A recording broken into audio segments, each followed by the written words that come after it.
خب یه جای خیلی قشنگ از شکوفه ها و بریم برای آشپزی امروز.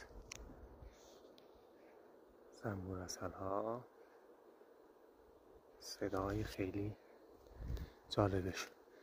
میری قدس صنعتی صدای فنا و اینا کار میکنه،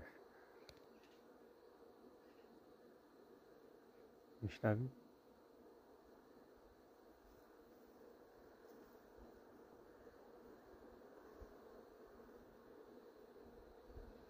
صدا رو نگاه کن.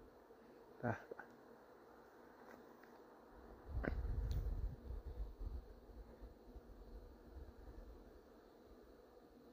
خب بریم.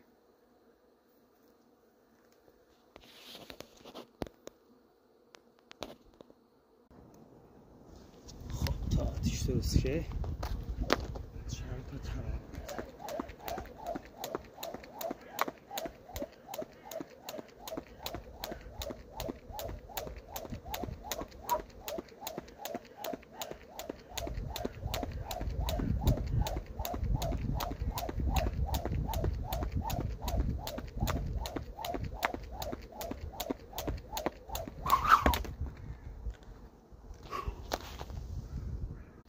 خب برای اینکه ماه تابستون نشه یک گل کوچولی درست میکنیم و اینجوری نگاه، یا بریز اینجا، بعد یک کم که هم زدی یا شل باشه،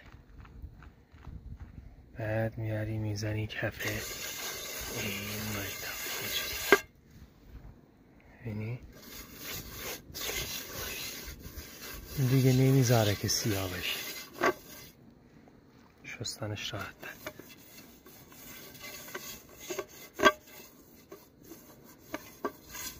ببینی به این شکل این شد گلمالیه کامل. بریم مرحله بعد.